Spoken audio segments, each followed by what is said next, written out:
Bienvenue dans le podcast Sème ta joie et heureuse de te voir parmi nous. Sème ta joie, c'est faire de la place pour la joie et la légèreté. Je te donne rendez-vous chaque mardi pour un nouvel épisode. L'intention de ce podcast est de semer des petites graines de réflexion, d'amour, de joie, de te partager mon cheminement en espérant que ça résonnera en toi. Je suis coach en PNL, éternel apprenti de la vie et j'ai à cœur de te transmettre mes apprentissages. Ensemble, accueillons les défis de la vie comme les joies qui nous attendent. Restons fidèles à ce que désire notre cœur. Libérons-nous et semons la joie encore et encore. Bonne écoute.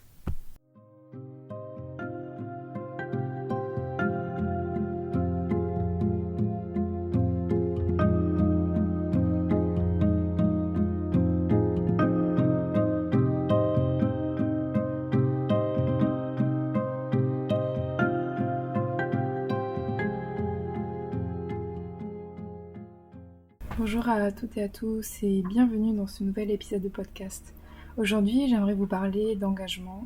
L'engagement, pourquoi ça peut faire aussi si peur et pourquoi finalement c'est quelque chose qui peut nous apporter beaucoup de sécurité, qui peut finalement être quelque chose de très bénéfique pour nous. Donc j'aimerais vous parler de ça aujourd'hui avec toujours mon point de vue, mon propre point de vue, ma propre expérience par rapport à ce sujet-là. Alors dans un premier temps, je pense vraiment que l'engagement est un sujet complexe pour certaines personnes notamment.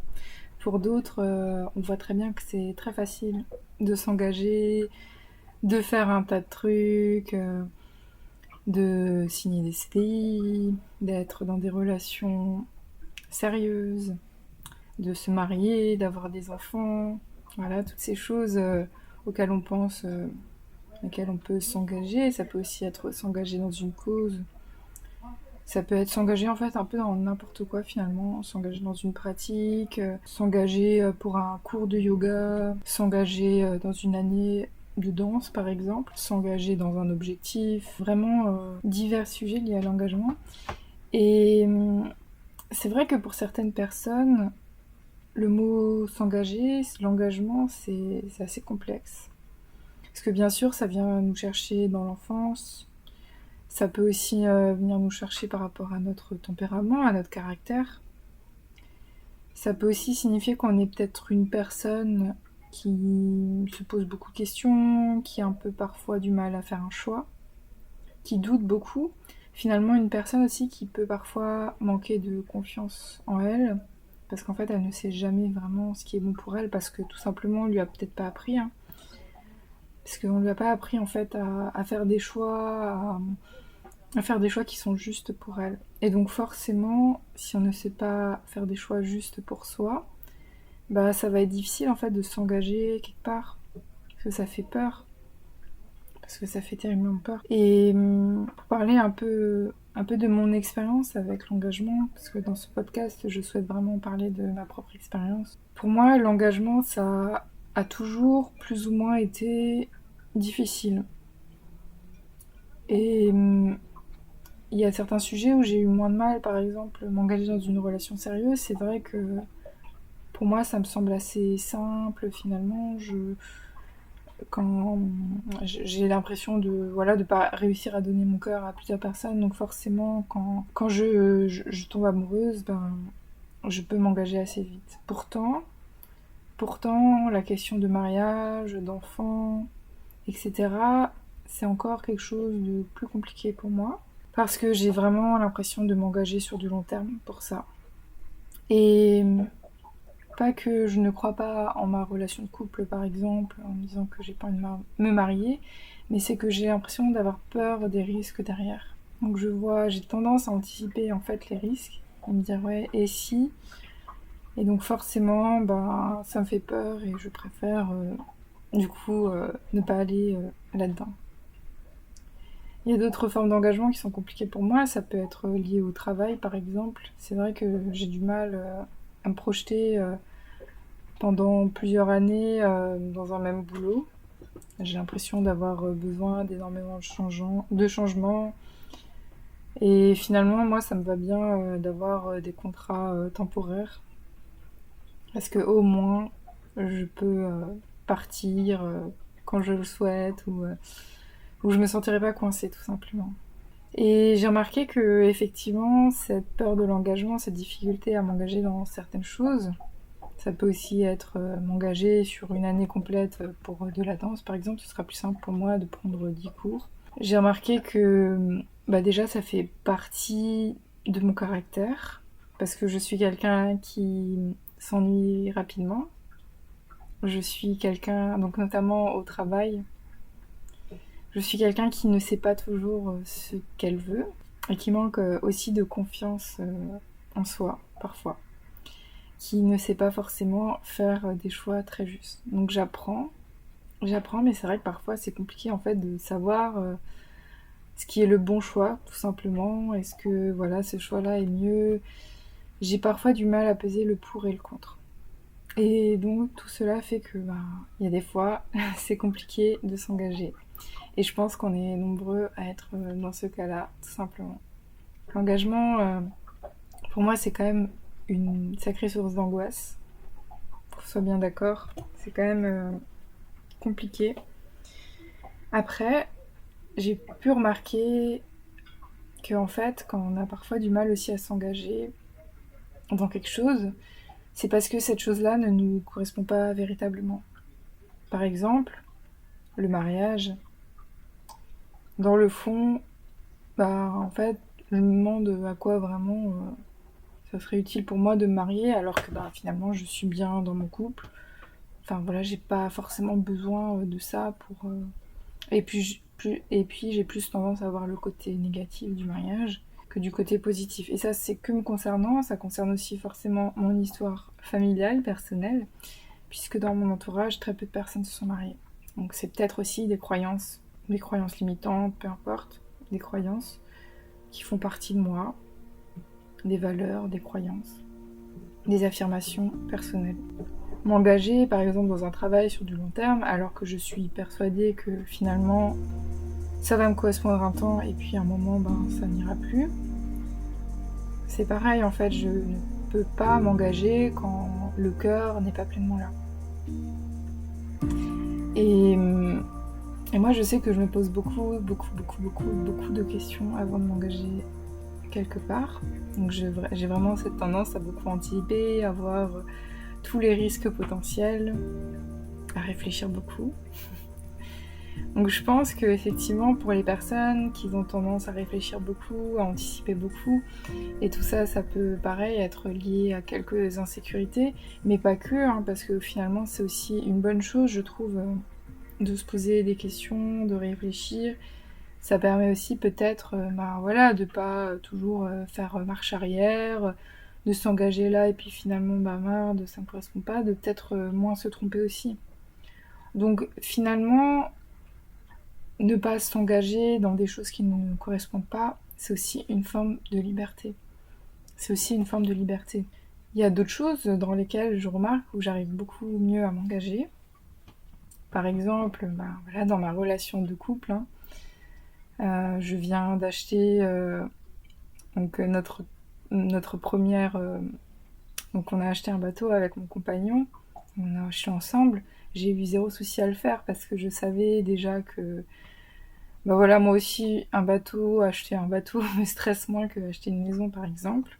Aujourd'hui, à l'heure actuelle, avec ce que je suis aujourd'hui, ça me stresse aussi moins que me marier par exemple. Enfin voilà.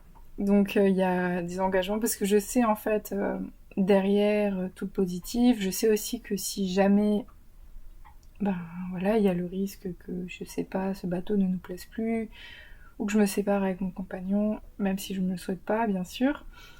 En fait, ce sera beaucoup plus simple, les procédures seront beaucoup plus simples que l'achat d'une maison par exemple, avec un crédit aussi. Donc, je pense que c'est vraiment ces réflexions qu'on se fait de peser le pour et le contre des risques encourus pour certaines personnes. Après, j'ai pu remarquer aussi une petite... donc c'est assez contradictoire ce que je vais vous dire parce que depuis le début, je vous parle que pour moi, l'engagement, c'est aussi une forme d'insécurité. Et pourtant, je constate en fait que m'engager dans certaines choses, en fait, ça m'apporte aussi beaucoup de sécurité. Et c'est bien aussi cela qui me redonne du pouvoir dans certaines choses. C'est aussi que parfois, sans engagement, en fait, j'ai l'impression de ne rien créer. Qu'à un moment, il va bien falloir que je m'engage dans certaines choses, parce que sinon, qu'est-ce que je crée? Donc c'est là où ça peut être assez contradictoire et où finalement l'engagement peut devenir aussi une forme de liberté. Par exemple, si je ne m'étais pas engagée dans ma relation de couple et que cet engagement nécessite aussi bien sûr quelques obligations à mon égard et à son égard aussi, en fait je n'aurais sans doute pas créé cette relation de couple, cet engagement à long terme aussi avec cette personne. C'est pareil pour ma pratique du yoga par exemple. Si je m'étais pas engagée à m'asseoir chaque matin pour faire ma pratique de yoga, finalement, je ne me serais peut-être jamais formée. Donc actuellement, je suis en train de me former pour devenir professeure de yoga. En fait, si au bout d'un moment, je n'avais jamais choisi cet engagement-là, je n'en serais sans doute pas là aujourd'hui. Et j'ai bien sûr d'autres exemples en tête. Si je m'étais pas engagée à faire un an de danse, je n'aurais jamais acquis toutes ces compétences et cette confiance en moi aussi que j'ai aujourd'hui grâce à la danse. Donc finalement, ce qui à la base pour moi était parfois une forme de perte de liberté, beaucoup de risques et tout à prendre, finalement devient une grande liberté, me donne de la confiance et me donne aussi certaines obligations mais qui finalement me conviennent bien. Et en fait, je pense que le tout est de trouver des engagements en fait, qui nous correspondent vraiment. Donc, qui nous correspondent vraiment, on revient de nouveau à cette notion de choix. Comment faire des choix finalement qui sont justes pour nous, qui viennent du cœur. Et bon, après, c'est pas forcément non plus. Parfois, on a besoin aussi de faire des choix pour la sécurité financière, la sécurité intérieure. Mais c'est vraiment parvenir à faire des choix finalement qui correspondent le mieux à ce qu'on est en ce moment, à ce dont on a besoin en ce moment. Donc peut-être voir aussi les besoins du moment, voir qu'est-ce qu'on a envie de créer, qu'est-ce qui est important pour nous à ce moment précis. Et ça peut changer aussi tout le long finalement. Pendant quelques mois, par exemple, on peut avoir justement plus ce besoin de sécurité financière comme c'est mon cas par exemple aujourd'hui, donc forcément je vais faire des choix plus par rapport à ça.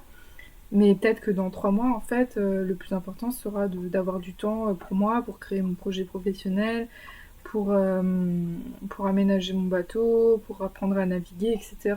Donc finalement, ça change constamment. Et, et je trouve l'engagement, ça a un gros lien par rapport à ça. Finalement, c'est prendre des engagements en cohérence avec nos besoins actuels, avec les choix qu'on fait, etc. Donc finalement, c'est parvenir à faire des choix qui sont aussi en fait, qui m'apportent une forme de sécurité intérieure. Parce que voilà, c'est comme dans le couple, par exemple, s'il n'y a pas d'engagement, jamais. Après, je juge pas parce qu'il y a certaines personnes, ça peut vraiment leur correspondre. Mais parfois, on se dit, voilà, moi, l'engagement, c'est vrai que ça me fait peur. C'est aussi parfois des prétextes, quand on se dit, voilà, moi, je veux être libre et tout, je veux pas d'engagement dans le couple. En fait, déjà, est-ce que les deux personnes sont d'accord avec ça? Et finalement, est-ce que c'est pas aussi un prétexte pour, sous couvert de liberté, en fait, finalement, c'est plutôt une fuite de relation, une peur qu'on a derrière, de souffrir, par exemple, ou justement de vraiment pas savoir faire des choix entre plusieurs personnes. Ça peut être aussi ça, donc c'est vraiment aussi se poser les bonnes questions. C'est pareil pour un travail. On peut être ok pour, par exemple, s'engager dans un travail corps et âme pendant 2-3 mois par exemple et après en fait stop, c'est vraiment voilà et puis ça dépend aussi des domaines. Essayez de voir peut-être dans chacun de vos domaines de votre vie là où finalement vous arrivez facilement à prendre des engagements et là où finalement c'est un peu plus compliqué d'en prendre, et essayez aussi peut-être de vous questionner pourquoi. Si dans le domaine professionnel par exemple c'est difficile pour moi de m'engager pleinement dans quelque chose, qu'est-ce que ça veut dire de moi? Est-ce que ça veut aussi dire peut-être que mon travail actuel finalement ne me correspond pas et qu'est-ce que je pourrais changer par rapport à ça? C'est pareil dans la relation de couple. Est-ce que j'arrive facilement à m'engager? Pourquoi? Est-ce que finalement j'ai des peurs aussi qui sont là, les peurs de souffrir, etc. Comment je me sens par rapport à tout ça? Donc c'est vraiment des questions intéressantes à se poser. Et on revient aussi à cette notion d'alignement finalement, de se sentir aligné avec les choix qu'on fait, avec ses besoins. Et puis oui, je disais aussi que sans engagement, finalement, je ne crée rien. Donc c'est vrai, sans engagement, en fait, si je parviens jamais à m'engager, dans rien du tout, jamais, ça va être compliqué pour moi de créer quelque chose, d'aller vers quelque chose, finalement je vais peut-être être plus dans une posture un peu passive et pas proactive. Donc c'est vrai que l'engagement permet aussi ça. Donc finalement l'engagement est une grande source de créativité et de liberté quand bien sûr on s'engage dans ce qui est juste pour nous.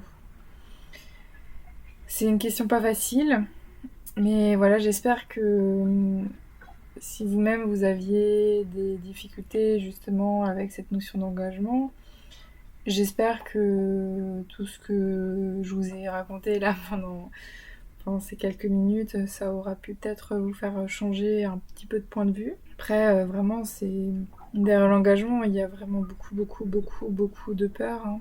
Beaucoup d'insécurité, forcément. Puis vraiment, ça dépend aussi des domaines. Moi, je sais que voilà, niveau travail, clairement, je pense que c'est là où j'ai le plus de mal à m'engager. C'est aussi créer ses propres engagements. Je vous parlais du mariage, il y a certaines personnes, en fait, ça leur correspond pas.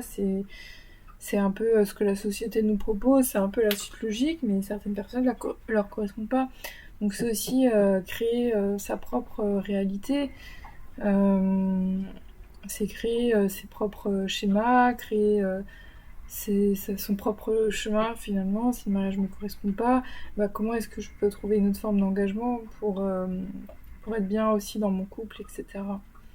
Comment est-ce qu'on peut s'engager tous les deux, mais d'une façon peut-être différente, qui nous correspond mieux à tous les deux et pas à cette idée. Je pense que j'ai fait un peu le tour de cette question me concernant. J'espère que ça vous aura peut-être donné quelques pistes, quelques idées, que ça vous aura peut-être fait changer un petit peu de point de vue aussi sur toute cette question d'engagement.